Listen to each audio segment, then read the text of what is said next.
finding a name that is meaningful to you for your business or for a service offering is not always that simple. I remember when I named my business MetaHelm, this logo right here, it was a whole process. It took me a while. First of all, I did not name my business MetaHelm after 2 years after I launched it. I spent about 2 years with a very standard common name, and I think this name was Guillaume Vuatre Studio or something kind of standard. And I did this because I didn't want to rush the process of letting meaning emerge from my business. I needed to see what this business would be doing, who it would help, and then have enough to observe and to enough material, even enough stories to understand what this baby business was really about.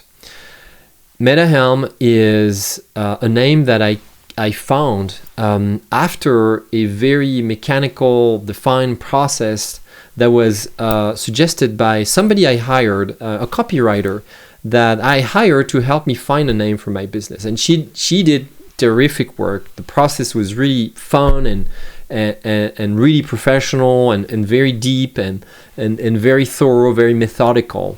Yet she came up with a list of 30 to 40 potential names. We narrowed it down to 10, and in the end I was still not satisfied with what we had found, but she had done her work, and I said, look, I need to think about it a little bit. Thank you so much. I just need some time. What I meant to say at the time is I need to let things simmer a little bit and emerge, and I need to give things a chance to emerge. That's what I would say today, not at the time.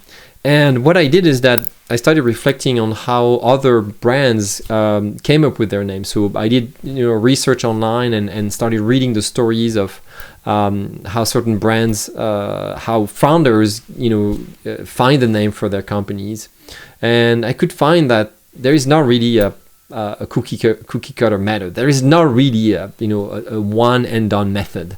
There's probably a million ways to do that. You can create your own.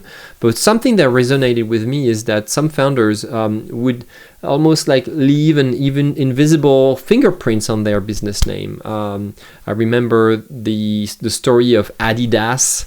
Look it up, but I think it's the combination of Adi and Das, the first name and the last name of the founder or something like that. And I thought, well, what about me? What could I use from my name?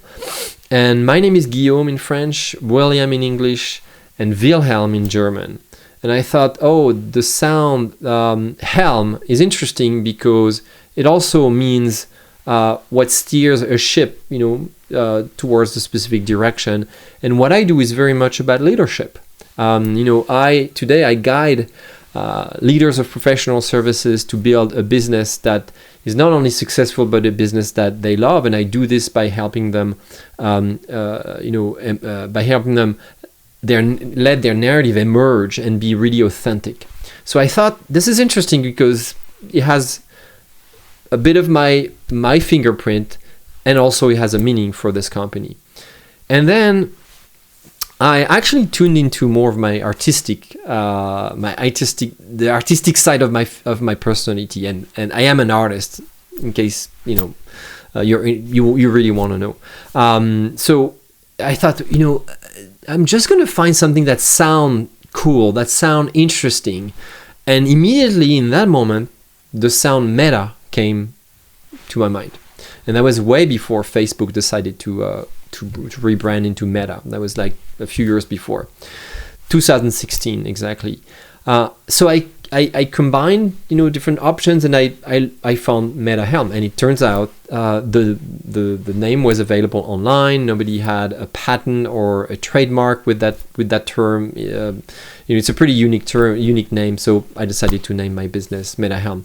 Out of the story, once again, I observed and learned that to let the narrative of your brand, of your company, be really authentic, you have to kind of step back from the mechanical and prescribed processes. You have to create your own process a bit more. You have to let this narrative emerge.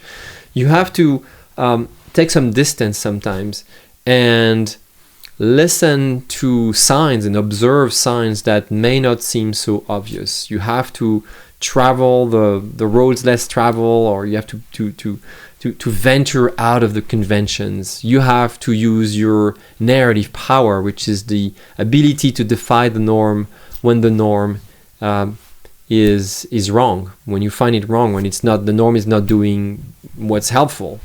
So with that story, I hope that you find inspiration in looking at some of the problems or the decisions you have, like finding a name for your business, or an offer, or identifying who your ideal client is, or maybe pricing some of your services, or whatever the decision might be, organizing your day, deciding to hire someone or not. And consider that sometimes you can't force things. You have to step back for a moment, and you have to listen to what is really a little more meta, what is happening in between the lines, what is maybe in the domains of typically of art, maybe spirituality, because that's where uniqueness, originality, and that's the source. That's where it comes from. That's the source. That's the strengths that you need to build really a remarkable business and a remarkable brand. So I hope this story inspires you to maybe approach naming your business differently, as I did, and realize that, yeah, if you don't have the answer right away, that's probably for a good reason, and that reason is perfectly okay.